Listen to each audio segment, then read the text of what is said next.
Good morning. Good morning, everyone. Please take a moment to silence your cell phones.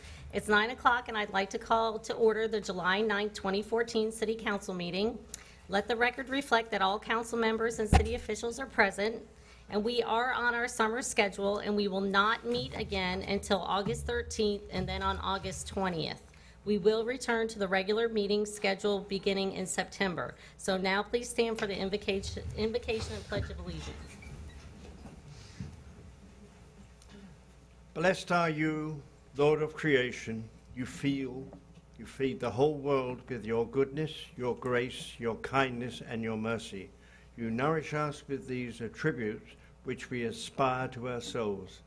May this council and all here present accept your guidance and counsel in all matters coming before this assembly today. Amen. Amen.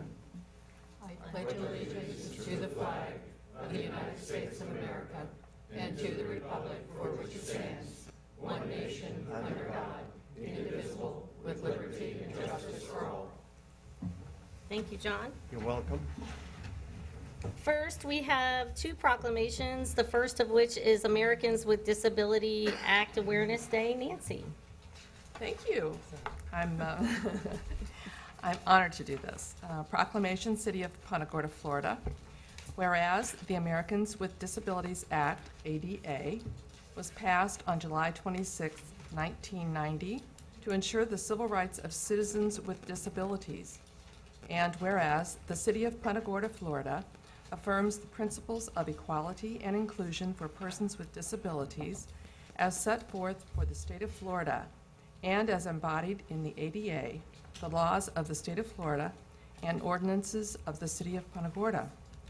And whereas numerous organizations in the city of Punta Gorda and Florida work with constituents and communities to bring forth the promise of hope and freedom that is envisioned by the passage of the ADA.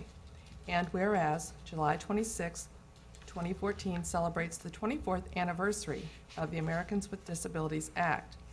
Now therefore, the City Council of the City of Punta Gorda, Florida does hereby proclaim July 26, 2014 as Americans with Disabilities Act Awareness Day and encourages citizens to observe this day in a manner that brings to mind the meaning and importance of the Americans with Disabilities Act, passed and duly adopted in regular session this 9th day of July 2014. City of Punta Gorda, Florida, Rachel Kiesling, Mayor, and accepting is Ron Rushong from the ADA Advisory Council.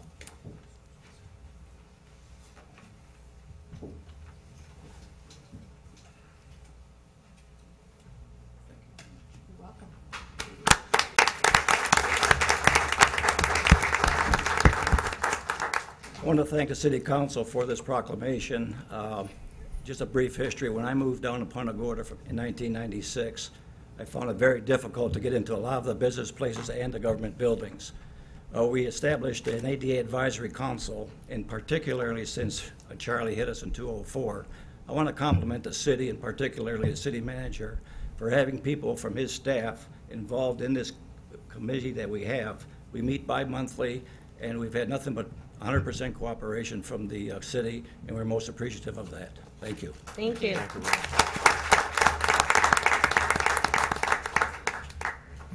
Okay, next we have another proclamation, which is the Fisherman's Village Pirate Fest.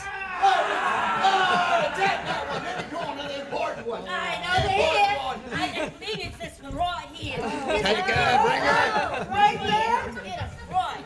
Come on, take her. Thing, yes. Wait a minute, wait a minute. What? This is supposed to be an easy takeover, not a hostile That's not takeover. what you told us. That's right, put her back in her chair, put her back in her chair. Doesn't ever let us have any Scallywags. fun. This is that chapter. Whoa, gotta leave her Belay, belay. Ease down a notch or two. Never let us have Let the lady speak. Thank you. Thank you. Proceed, lady. This is a proclamation of the City of Punta Gorda, Florida. Whereas the waters of Charlotte Harbor and the shores of Punta Gorda have a strong history of maritime acts of piracy, and whereas Punta Gorda is a quaint little fishing village with a pirate problem, and whereas the docks of Fisherman's Village have become a safe haven to pirates from every walk of life, Whereas these pirates, rogues, and wenches squander their plunder within our community, but have expressed no ill will toward our good people. And whereas this is obviously all in good, clean fun, now therefore the City Council of the City of Punta Gorda, Florida does hereby proclaim the last weekend in July to officially be known as Fisherman's Village Pirates Fest, and encourages the decent people of Punta Gorda to invade the docks of Fisherman's Village and repel the pirates therein. Passed and duly adopted July 9th, 2014, Rachel Kiesling, Mayor. And accepting will be... I am Captain Commodore Cutter, accepting for Admiral Daggermouth of the Pirates of Treasure Coast and crews all over the world. We do accept this proclamation, and we swear by pain of death to return your fair city in mostly one piece, eh? We have to. Thank you so much, folks. Have a wonderful day. Hope to see you all there.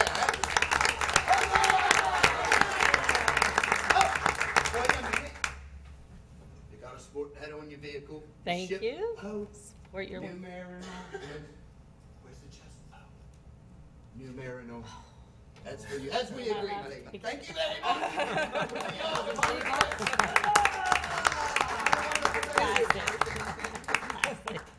Okay, that was a colorful start to the meeting.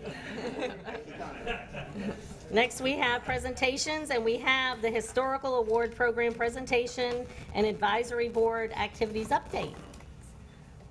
Well, that's a tough act to follow. I won't be that exciting, I apologize. Well, my name is Julie Price. I'm the chairwoman of the Historic Preservation Advisory Board. I'd first like to thank all of the applicants for this year's Historic Preservation Award. Two stood out among the rest. I would like to thank these award winners this year for preserving our city's history for future generations, as well as preserving the charm for current residents and our visitors. Our first award is to our residential award winner. This would be given to Marjorie Smith from 109 Dolly Street. If Marjorie, if you could please come up and accept your award. Thank you.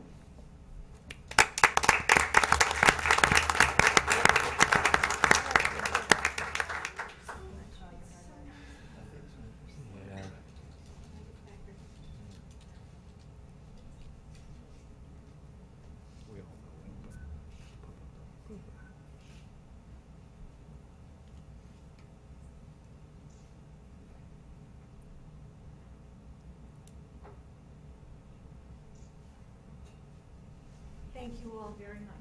Appreciate it. Thank you, Marjorie, for all your hard work on your property. Last but not least, our next award goes to our non-residential award winner, and that is the First United Methodist Church of Punta Gorda. I'd like to, Pastor Mike Loomis is here, and any other representatives? I think I saw Bob Miller, the contractor. I know he's very proud of this project, too. We'd like to thank you for all your hard work.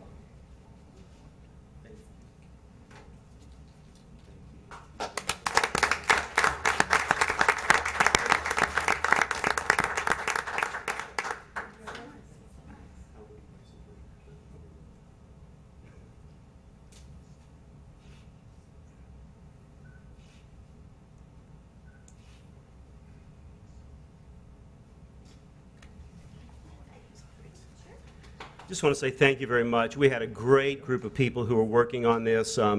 The building committee or the renovation committee, Ellen Webb is the chairperson, Gussie Baker, Joe Mihawk, Chuck Sukup, Lynn Beavis, Don Kneffel, and of course Bob Miller with Boyette and Miller. We just could never have done this without them, and they have just been a delight to work with. And just want to say thank you to all the people of First United Methodist Church who very much love their community and love that historic sanctuary, and we are just blessed to be able to be a part of this, and thank you very much. Thank you. And on behalf of the entire congregation, I invite every one of you to come to one of our services at 8 in the morning or 11 on Sunday, and you too can enjoy the beautiful sanctuary as it's been restored and worship with us. Thank you. Thank you. It is a beautiful property. Please come out and check it out. Thank you. Thank you all. All right. May I address the council? I have a few words just to give you an update on what the historic preservation Advisory Board's been doing. Obviously, we brought back this award program. I don't think we gave it up for a couple of years. We worked diligently to do that. And we did that through fundraising, charitable donations from our board and others. We even walked around Gallery Walk a couple times, spreading the word. So we've been working hard to focus on some of our goals. We plan to continue some of this in the future. We're already working on planning another fundraiser for the fall once our seasonal residents start to roll back into town. We've been reviewing the historical comp plan, and this has really inspired us to focus on some goals for the next year. We'd accept any influence, guidance, any kind of comments from the council now and in the future to kind of help us streamline some of our goals. One of the efforts we talked about last meeting was to expand on the historical markers in our community. That's something we all feel pretty passionate about. Obviously, this will require funds. Our fundraising will come into play, but also maybe some grants. Maybe we'd also like the council to consider maybe matching some of our fundraising dollars in the future. We're not asking for any specific dollar amounts right now, but as you plan in the future for next year's marketing budget, if you could keep us in mind. And we'll definitely come back when we get a secure plan in place. That's about it right now. Any questions from the council for the historical preservation? I just have board? mostly a Joan LeBeau question. When will the council review the historic element? When is that happening? We are planning to go to Planning Commission in July, and you should have it when you come back, either the last meeting in August or the last meeting in September. Okay. Kim? I just want to thank you for all your efforts and for reviving some of these programs. They're really important for our community. We have a great group, and we're all real focused and passionate about, keeping the history of our really very charming city. So we hope to work with you in the future to continue that process. So thank you very much for allowing me to speak this morning. Thank you, everybody. Thank you.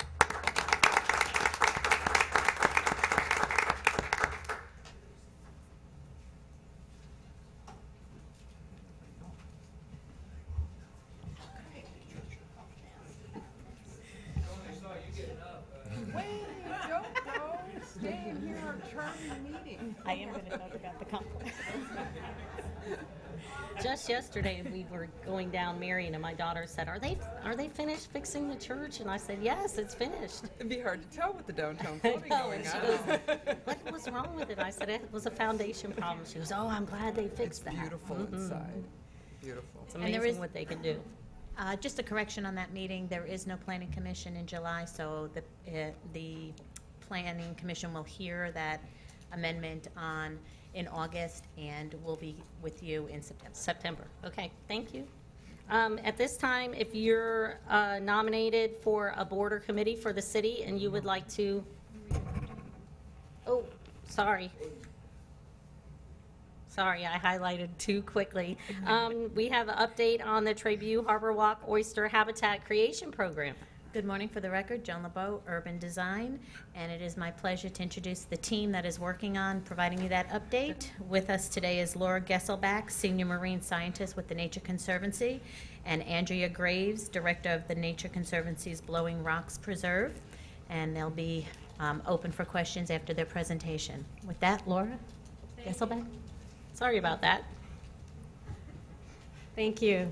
And one other team member who isn't here today, Ann Birch, our Marine Conservation Director for Florida chapter.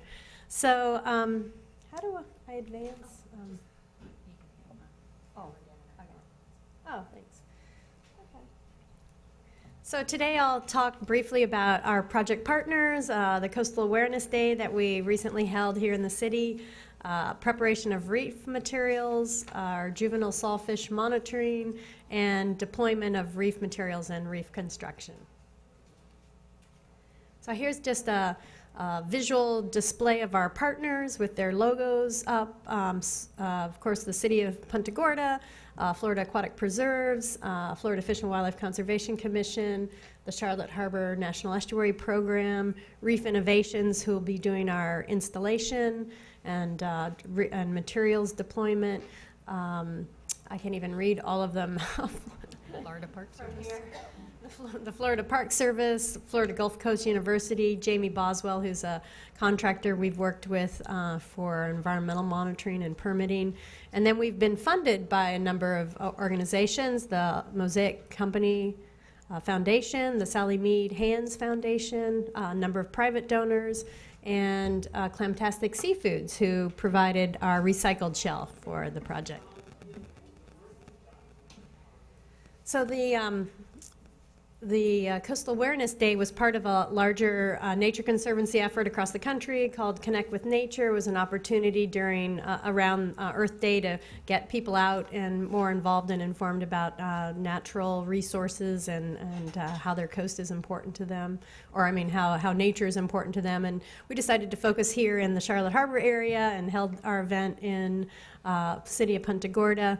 It was well attended. Over 230 people attended. We had over 125 oyster mats constructed that day.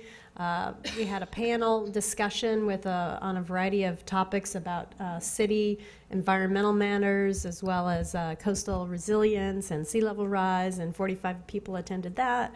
And we had a number of people from local dignitaries, donors, members of the Nature Conservancy, partners in the area, local community. So it was a big variety of people. And I have some photos from the event. So people of all ages, from toddlers to seniors, attended and helped with making the oyster mats. There's the mats stacking up as the day progressed. There were also a number of vendors that were at the site providing information on their programs, everything from government agencies, and then kids were there with their parents, parents signing up for volunteering for the event and more information. Panel discussion, we had Joan LeBeau here from the city, Dr. Lisa Beaver from the National Estuary Program, myself, and Dr. Chris Shepard, who's with our Global Marine team, also living here in the city of Punta Gorda where she grew up. So there was also activities for young kids sponsored by a local daycare center, coloring the local small-tooth sawfish. There was a lot of promotion around the event, and we got a lot of press on the event from, oh, I didn't bring my piece of paper with me. I believe it was Florida Weekly. Is that right? They did a wraparound with information on the oyster reef restoration project. And then here's some of our staff involved with the promotion of the event. Then preparation of our reef materials is progressing very well. We're constructing both oyster mats and the bags filled with oyster shell. So we are now finished with creating the oyster mats that we'll use for the project. And a number of volunteer groups and individuals have been involved with creating these mats, over 1,100 volunteers, so big community effort, which has been great, and over 1,600 hours, volunteer hours, devoted to the project. So one of our volunteers actually helped create, or actually constructed this table that enables us to fill the oyster bags very easily. There's a large piece of PVC pipe that the oysters or shells are poured into. And then that pipe is extracted from the bagged material, tie a knot in the bag, and you're done, which is great. So fairly easy, and it's been an opportunity for a lot of groups to come out. This is the Punta Gorda CrossFit Punta Gorda group that has been involved with this project. With the bags, we're not quite halfway done. We've got a little more than 400 done at this point, and we're working feverishly to get those completed in the next month or so. Here's just an idea of some of the volunteer groups that have come out, from Girl Scouts to Alternative Spring Breaks, Port Charlotte High School, Edison State College, and a variety of other groups, which has been great to see that kind of community effort. The juvenile small-tooth sawfish tracking is proceeding. We've got a contract with the Fish and Wildlife Conservation Commission in place. It says here 2 juvenile sawfish have already been tagged. Well, actually, it's 18 now, and they've got 5 new monitoring stations out in the vicinity of our project area. So we're looking to see if small-tooth sawfish might be utilizing the area, and if that will change once the reefs are installed. So we'll see. So then materials deployment and reef construction. We had been looking at an August date for deployment, but we were in the field yesterday and we happened to observe that there is seagrass in the area now. So we're going to have to delay a bit. It's a type of seagrass that's more transient. It comes in by seed, so we expect in the fall that will die off and disappear. And so we're hoping for installation in the fall, and we'll keep you informed as to dates dealing with that. Volunteers will help with the reef construction. We'll be bringing the material out by pontoon boat from the Lashley boat ramp, and volunteers will help us shovel oyster shell off of the barge, or off of, I say barge, I mean pontoon boat, and also help us not only take the materials like the bags and the mats from the boat, but also to help place the bags appropriately, and the mats will actually need a little finesse with volunteers putting them together with, we use these concrete donut weights. They're used for sprinklers to keep them in place. So we've used that in other locations very successfully. So a couple other things I wanted to mention were when we get started with the deployment of the materials and reef construction, we are planning a ribbon cutting event, and we'd like to invite all the council members to attend for that. And then the second thing was we are in the process of developing a sign that would describe the project that would be placed somewhere near the project, and we've been working closely with Joan LeBeau on that to make sure it meets all the city specifications for interpretive signage. So any questions? Would that be on the land side, or is there going to be any marker in the water as far as? It will be on the land side, probably closer to the Harborwalk itself, I think. Okay. Tom? Laura, what kind of criteria will be used to analyze the performance of these reefs, and will the criteria be similar to what has been used in other locations? Yes, very good question, because this is a test to see how the different materials perform. And so the Nature Conservancy over the last couple of years developed what we call oyster monitoring protocols that we're trying to promote nationwide. We developed it with even internationally, we've developed it with a number of partners, and it deals with everything from the footprint to how much growth the reef develops over time, so how many inches it grows per year. We'll also be looking at invertebrate utilization of the reef, so what creatures live in and amongst the shell, as well as small mobile creatures that could be like fish or other small invertebrates. We'll be measuring that. We'll be looking at the oysters themselves, how quickly they grow, how many live oysters attach to a particular area and grow. And probably some things I'm forgetting right now we'll also be monitoring. We'll be looking to see, of course, juvenile sawfish utilization. That's more project specific because that's very unique to this area. And we'll also be looking at potential entanglement to see if there are any animals getting entangled in the reef material. I mean, we carefully selected things. We don't anticipate it, but we still will be looking to see if anything like that occurs. Can you think of any other metrics that we'll be looking at? Oh, yeah, right. So we'll also be looking at if the mangrove shoreline actually changes with the reef in place. It may help capture more sediments, which could help promote that, as well as the surrounding area, whether it enhances seagrass growth around it once it's in place, and whether any other important features are enhanced by the presence of the oyster reef nearby. So we'll be looking at a lot of things. Yesterday we actually went out by boat to the Alligator Harbor area to see if we could find a natural reef, which one did exist there at one point, but it's now gone. Couldn't find it, to see if we could look at our metrics compared to what a natural reef would look like. We'll continue to look for a natural reef location. So if you know of any, let us know, please.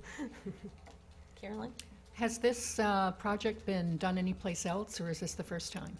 Yes, the mats have been done for several years now over in the Indian River Lagoon very successfully. The bags have been used in places like Alabama and other places where Nature Conservancy has projects in the Gulf of Mexico. And also loose shell from some of our partners has been used, loose shell and bags has been used in Sarasota Bay very successfully. And have they, I mean, have you noticed or have they reported advances there? Yes, I haven't seen all of the things they've measured, but they did, we have just some visuals on it, like a bag in the water for a year was just loaded with live oysters and really grew fairly substantially. So, you know, you have to look at location, that does make a difference, but all indications are the place we've selected off of Trabue Harborwalk looks like a really good location for oyster. So. Nancy? Yes, I was with a group yesterday of women, and that I would not expect to hear them talking about this project, but they were. That was a center of conversation, so it was great to see just average citizens in our community talking about this. Do you need more volunteers to sign up to help you make the bags? You mentioned you're really Yes. a lot more. Yes, thank you so much. I meant to mention that and I forgot. So Kate Ogg, who's our volunteer coordinator, she's based out at the Aquatic Preserve offices off of, do you recall the road? Burnt Star Road. And she is looking for volunteers. The best way to get in contact with her is what? AndreaNature.org. Well, we've got her contact information, but if we could put it in the weekly report, that would be great. That would be great. And she's also holding, for groups that don't have a chance to register in advance, you can just show up on Tuesdays or Thursdays and help out. She has open house times there, and I don't know if it's morning or afternoon, but we'll let Joan know and she can provide that to you. That would be great. Thank you. Thank you very much. Thank you. Okay, now we're to the introduction of Board or Committee member nominees. Okay, seeing none, we are going to move into the public hearing agenda. And first, we have an ordinance. Yes, this is ZA-02-14, which is the first reading of an ordinance that I'll read by title only.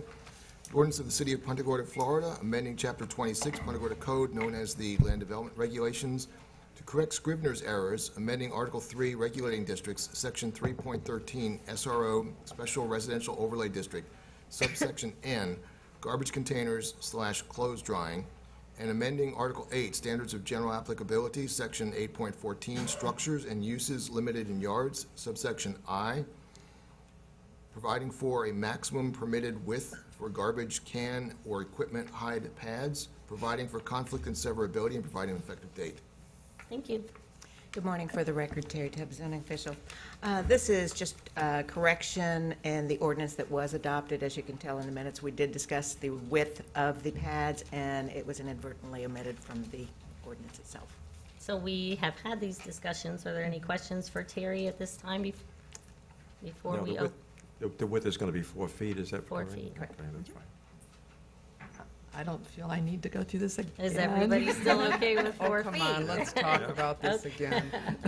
Okay, this is a public hearing. If you would like to comment on ZA 02-14, please come to the podium, state your name, you have 3 minutes. This is a public hearing, ZA 02-14, please come to the podium. Last call for comment on ZA 02-14. Move to close the public hearing. Second. We have a motion, a second to close the public hearing. All in favor? Aye. Opposed? Carried unanimously. Move approval, ZA 0214. Second. We have a motion, a second to approve ZA 02-14. All in favor? Aye. Opposed? Carried unanimously. May I Yes. just make a comment? Sure. I know that our staff put an awful lot of time in drafting the ordinances and things like that. I don't know if there's some way that we could ensure that we don't have to come back and repeat the same kind of activity. It takes more of their time, it takes more of our time. So if there's some way, and I don't know whether maybe it's a computer tracking, you know, we have so much good technology now. Maybe it's a computer tracking in terms of language or something like that that could help us eliminate the need to be redundant. I don't know. I don't. This was a case of human error. We do still make mistakes even with technology assisting us, and it just as we modified the ordinance consistent with the City Council's comments at the last time that it was adopted, the width, which was considered and voted on by the city council, just, it was human error that it wasn't included in the first, in the ordinance that was presented previously. I understand that. Nancy? But I do agree with Carolyn. Is there a legal way that on something like this where it's a Scrivener's error, that technology would allow us to be able to make those changes without having to go through processes like this? Oh, I think that's what Carolyn was really addressing. I'm sorry. Does it have to be a public hearing? Yes, it does need to be a public hearing. I'm sorry. Okay. Thank you. And the reason being is that the statute that authorizes us to adopt these ordinances does not have a provision in it that would allow us to deviate in case of Scrivener's errors. The Florida legislature is exactly the same way. I mean, if there's a Scrivener's error in a bill or statute that's adopted, it's got to come back for a formal adoption. Okay. Hopefully we can eliminate some of those Scrivener errors then. Well, we do our best. I know. We do our best, and they do happen occasionally. Thank Okay, you. next we have another ordinance. Yes, this is ZA-05-14. This is the first reading of an ordinance which will read by title only.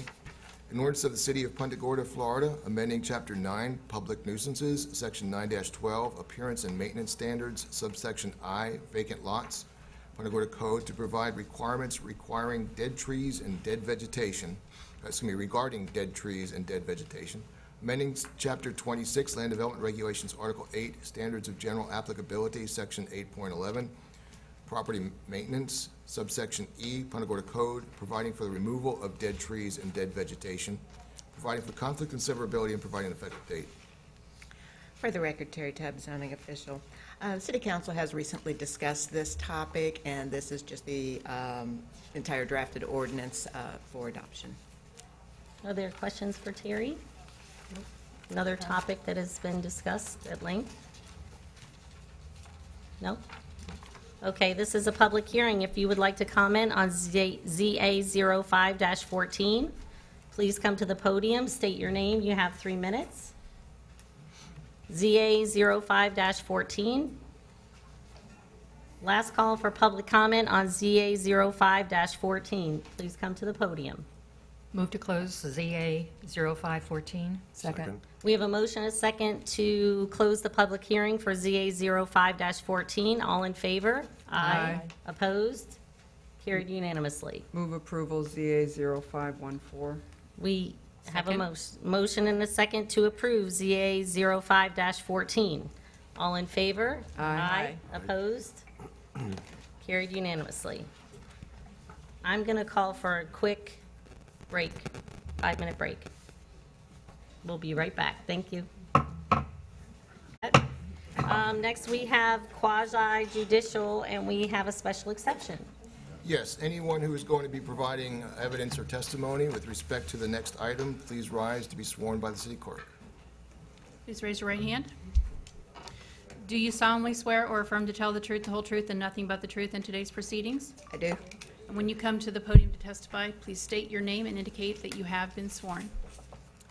This is SC-01-14, a special exception request by Jake Williams, agent for the Isles Yacht Club, Inc., pursuant to Chapter 26, Section 16.8 Punta Gorda Code, to allow the expansion of the yacht club use onto lots 1, 2, 3, 4, 5, and 6, Block 1, Punta Gorda Isles, Section 1, in a general multifamily 15 units per acre zoning district, as required by Chapter 26, Section 3.5 F1 Punta Gorda Code. Property address is 1780 West Marion and 1800 West Marion Avenue, Punta Gorda, Florida. Good morning. For the record, Teri Tubb, zoning official, and I have been sworn. Staff had been working with the Isles Yacht Club during the planned purchase of the property and had discussed with them what would be required in order to proceed with actually use of the property that would be a yacht club type use, as the property is zoned residential multifamily and therefore doesn't automatically have the uses permitted associated with the yacht club. At this time, the yacht club really isn't ready to move forward with full-blown plans. They don't have definitive plans. They do, however,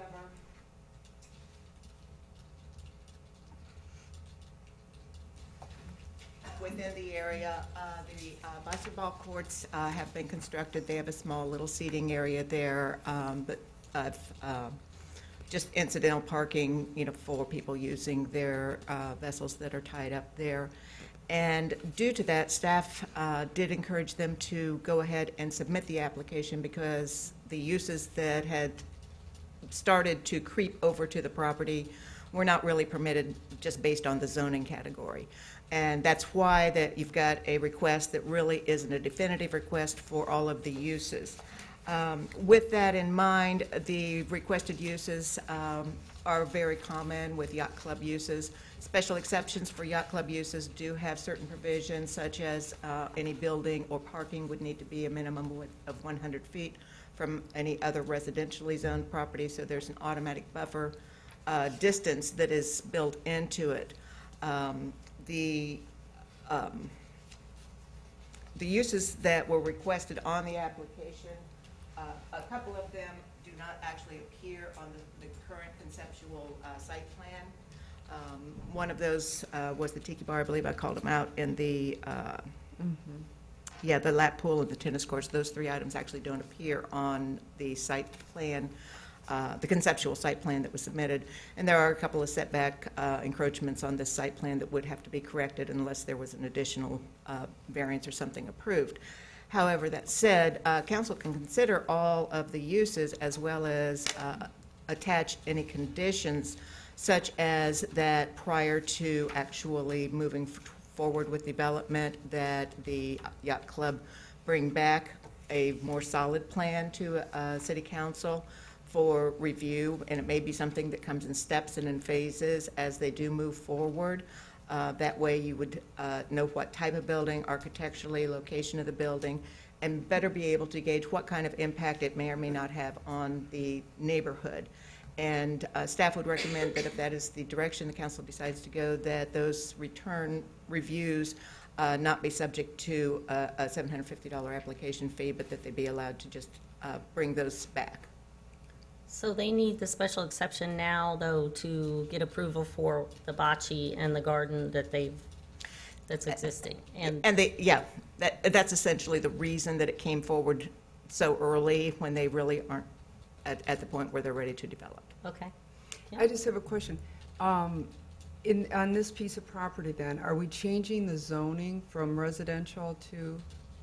No, it's not a rezoning, it's a special exception request. The special exception allows for uses which can be compatible within that zoning district. So, with the special exception, the yacht club could continue the use as long as they continued it. Should they decide to discontinue the use, sell the property or something within a 2-year time period, that special exception approval would go away. Okay. And so it doesn't stay with the land if the use is discontinued. I guess I was just wondering if they put, a future multi-use building and a sail or aquatic center, and it was really a commercial, or it was really still a residential, then the parking requirements and all that kind of stuff would be different than it would if it were a commercial. That was my only, how would that work then? With all of the suggested uses, when they come in with more definitive plans, that is something that staff has to look at on a technical review level. The size of the building, what would the required parking be to accommodate that proposed structure or use? And that's one of the things that they would also have to consider, as they are laying out their plans, whether the site is large enough to accommodate. It may not be large enough to accommodate all the things that they could think of, but they wanted to be as inclusive as they could, just moving forward. Carolyn? Some of the residents had some concerns with regards to the lap pool and the tennis courts, and I'm not sure if they also had issues with the tiki bar. But those items, again, in terms of the space, I would be concerned again for the residents in terms of, again, any of this. Tennis courts would require obviously lighting and things like that. The pool would need to be caged. I mean, it's going to change obviously the neighborhood significantly there. So I just have a few concerns about including those at this time. First of all, I'd like to compliment the yacht club for what they've done. They made a wonderful improvement on the area, and I think we're all appreciative of that. I'm supportive of giving them the special exception for what they have currently done to improve the property, and I would support them coming back to this council or another council as they progress with their plans to make sure everybody is comfortable with whatever changes they wish to bring forward. What about the $750? I would waive the $750, I guess. Okay, I agree Yes, I with know. Tom. Yeah, I would agree with Tom on Okay, that. we have to open the public hearing. okay. So, Oh, all okay. right. It's a public hearing. did you want to comment before we do that? Well, just to elaborate on what Terry was saying, this special exception is kind of a hybrid of what we typically do. Typically, someone comes forward with specific plans in order to obtain your approval, and with those specific plans, then you have the opportunity to evaluate the potential impacts of that proposal to the community, which is what really the whole purpose of the special exception process is. Some of the activities that they're asking for already either exist or they have plans for, some they don't. And so what staff is suggesting is to go ahead and approve the special exception for those things that they have specific definitive plans for. Conceptually, essentially, is what we're doing. Conceptually approve the special exception for the sale or aquatic center multi-use building, but it would still need to come back for your determination based on the specific plans and the criteria, and you can then deny that specific use based on the plans that they present to you in the future, so that they don't have to come back and start the whole special exception process over again, but they will not have the opportunity to conduct those activities until you have reviewed at a public hearing the specific details of that plan, so that if it is impactive, then you can reject that. Carolyn? So in this case, then, even if they want to have the horseshoes, they would have to come back? Well, yeah, I mean, that's without That would be- specific plans, okay, correct. all right, I mean, all right. it's, I know that seems a little bit like overkill, but we don't expect that they're just gonna come back with the horseshoes. We expect that they'll come back with the horseshoes and in conjunction with other activities. I just, out of curiosity, I'm just wondering why we wouldn't change, or why they wouldn't try to change the zoning. I mean, it is for commercial use. Why wouldn't they do that? It would have had to have been done, I believe, as a planned development. The property that the yacht club currently sits on is also residentially zoned property. Oh, okay, still? And so, yeah. Oh, okay. And so to stick a commercial zoning district in the middle of residential abutting on three sides. Okay. And it may not be consistent with our comprehensive plan. Yeah. That's all that would have. I guess just in my mind, I'm thinking it's a commercial building, and even now, it's even more like, okay, but the yacht club is a commercial building too, but it's not. Well, but in the adoption of our land development regulations, you have provided under the zoning classification residential, the opportunity for these types of activities, as long as it's compatible with the neighborhood. With the neighborhood. And so we wouldn't really consider it as a commercial use in there. It's sort of a neighborhood-centric type of use. Sure. Sure. Nancy? Well, it was PGICA at one point in time, right? So it This- was this particular this piece of particular land. piece Yes. of land. So it was Sure. Already. being used as a club or organization. Point of, But that may have been before the zoning code established, what the uses were and all that, so. okay.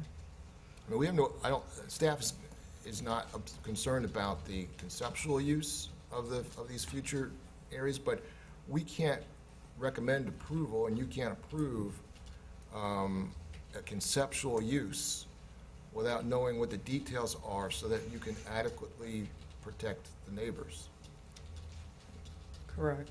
And so what we're trying to do is, we're trying to make it easier for the yacht club to come in when they're ready with those plans, so that they won't need to submit a new application and a new fee and all that. But we want to make sure that there is a public hearing with public input based on the plans, so that we know what the potential impacts are.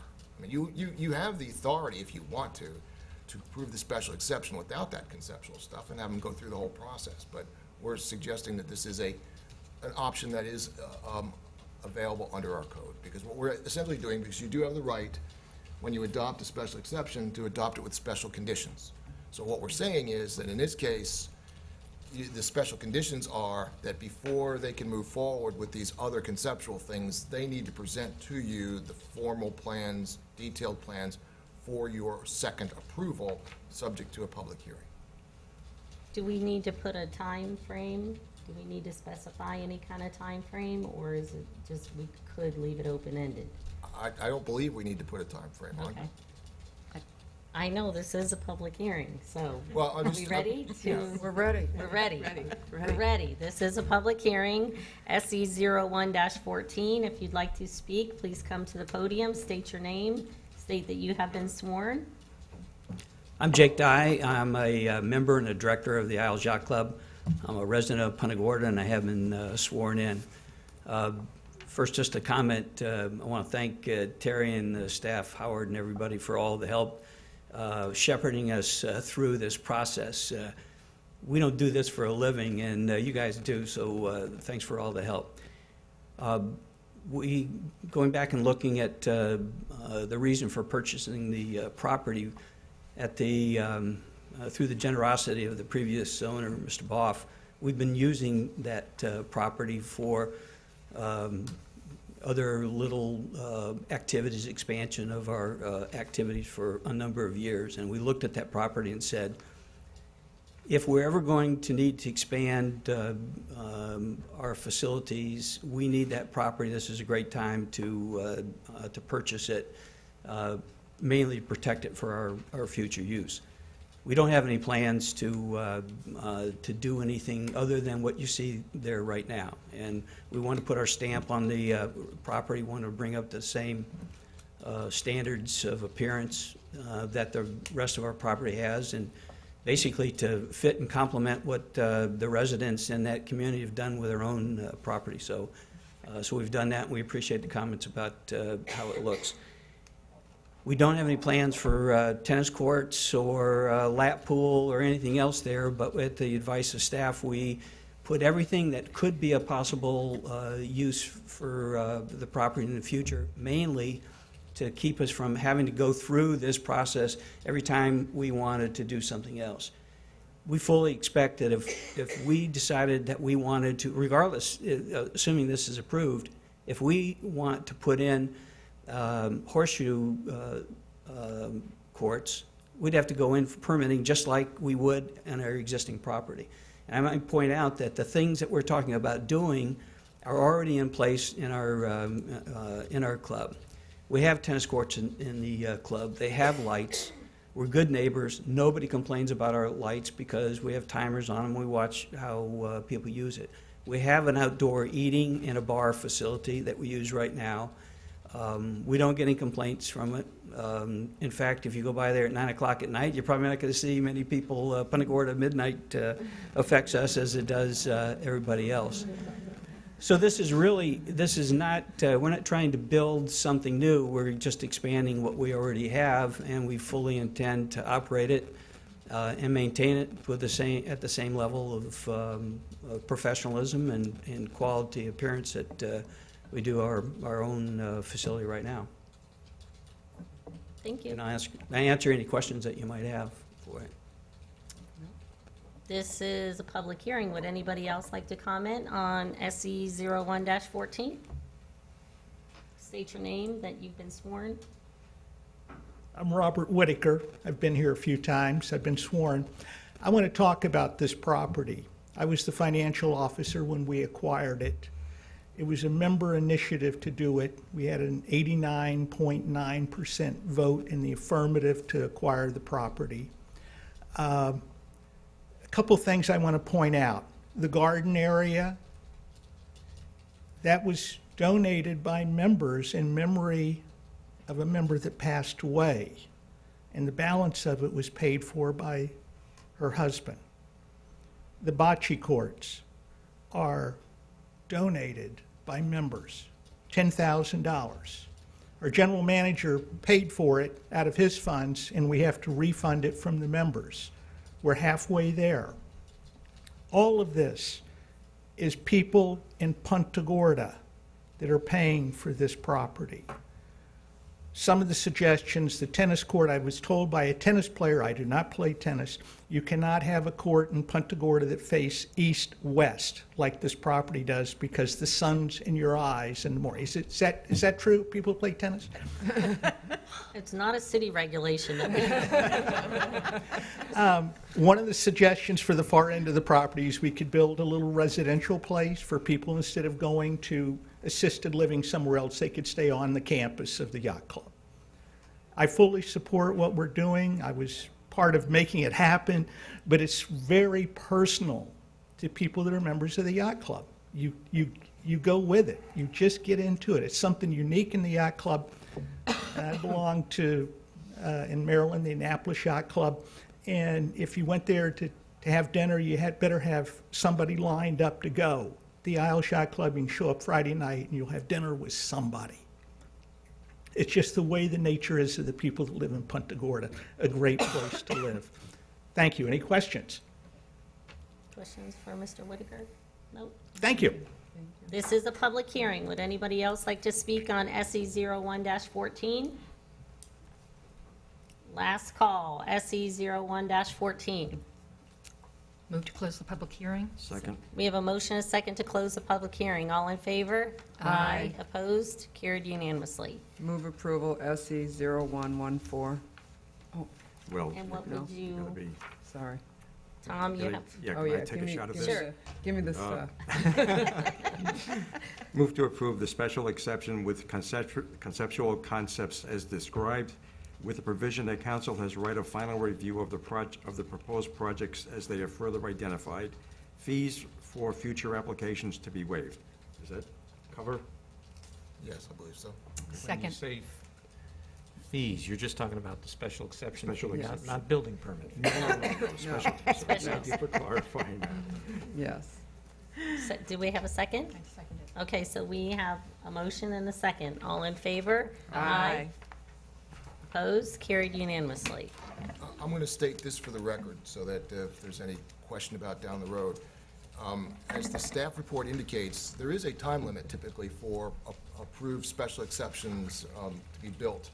And the special exception will be typically terminates or expires if the special exception, the structure isn't constructed within a particular period of time.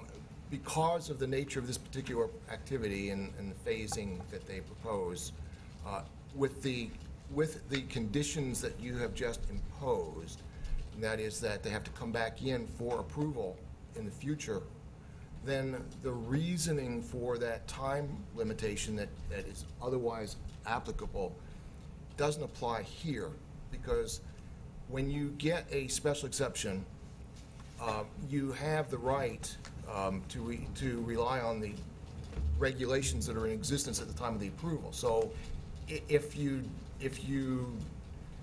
wait for a year before you do your construction and the regulations change, you're still grandfathered under the old regulations. As we have set this up, that if they come in 5 years from now and the regulations change, because they've got to come in for new approval for the addition, they'll be subject to the regulations in effect at that time. So the purpose of the limitation is not as necessary with the conditions that you've imposed pursuant to this special exception. So they will be held under the rules at that time? Correct. Thank you for clarifying that. Thank you. You got that in the record, all of that, Karen? Okay. We have no ordinance or resolutions, second readings, and now we move into consent, which there are There's one item. Is everybody okay with that item? And we will take citizens' comments on consent agenda item, which is Growth Management Department, the 2 informational signs that the county will erect. Any comments on those? Seeing none, consent agenda. Move approval of the consent agenda. Second. We have a motion, a second to. Question. Yes. Are we approving the millage rate at this point? Is that what? No, Oh, we're okay. just on the sign, Oh, the sign for the 1%. I'm fine with that. Move approval. And we had a second. We have a motion and a second to approve the consent agenda. All in favor? Aye. Opposed? Carried unanimously. I didn't hear Sharon come up, so I knew we weren't through. Okay, now we're moving into the regular agenda. Okay. And we have citizens' comments on regular agenda items only, which would be the budget, the resolution with the millage rate, the 1% local option sales tax project list, the canal maintenance assessments, and just parking issues. You state your name, you have 3 minutes. Steve Fabian, taxpayer. I want to talk about 5A. I think, I know you talked about the possibility of lowering the millage rate. It's unusual for a citizen to ask for an increase in taxes, but I think you ought to maintain the existing rate. And the reason is that if history repeats itself, when the trim notices go out and all the challenges are made, you're going to see about a 0.5% reduction in taxable value. So you don't know what that's going to be. So I think you ought to, the difference that you're talking about is so minute, I think you ought to stay with the existing tax rate. Thank you. Thank you. Citizens' comments on regular agenda items only. Please come to the podium, state your name. 3 minutes. Joey Risley, and I would say if we have an opportunity to reduce the millage rate, do it. Not always think of more spending. I'd like to just thank Howard for the great job he's doing running the city. It's done quite well. One of my contentions is that Pathways project. It just seems to be bizarre. I don't know all the details, but and someone mentioned that the new penny sales tax coming into Punta Gorda. I figure what percentage of that is allocated to more pathways. I don't know what it is, but it seemed quite high what people told me, so I don't know. So I just think we're getting lost. I would like to just see a balance of thinking what we do in the city of Punta Gorda. And when people propose things, it's sort of like on a balanced basis, and it just seems to me that the homeowners, the general homeowner in Punta Gorda, is paying the bill, paying the taxes, and then we're trying to bring more people into Punta Gorda, tourists, whatever. And so, yeah, they spend money at restaurants and all that. So if I was a restaurant owner, I would say, hey, that's great, because I got the best finance arm in the world. The citizens are paying the money, and I'm getting more businesses. So it just doesn't seem to be quite balanced out in my view. So, so I think maybe take a look at the flow chart of money, where it comes from and where it's going, and what's a balance and what's good. Anyway, and the other thing I just wonder as a city council member, when they sit here, are they really looking at all the citizens of Punta Gorda and looking at their interests, their needs, whatever, and voting on that basis, or is it my personal agenda? I want pathways or this or that or whatever. So I hope the city council people look at it from a balanced point of view and say, what are the citizens, what's good for the general citizenry versus my own pet projects. Thank you, Jerry. Thank you. Thank you. Good morning, Ray Rose. The reason I was late this morning is I was at the PGICA board meeting, and one of the topics we very briefly discussed, and the proposed reduction in the rate is so insignificant that it really is kind of like a token effort. We would recommend that you go with the full rate, And one of the concerns that the group had, and I'm not speaking for all the citizens now at PGI, but in our group was the fact that we really do need to build our reserves and not continue to draw down on them. So we would not object to the standing rate. Thank you. Thank you. Thank you. Thank you. Citizens' comments on regular agenda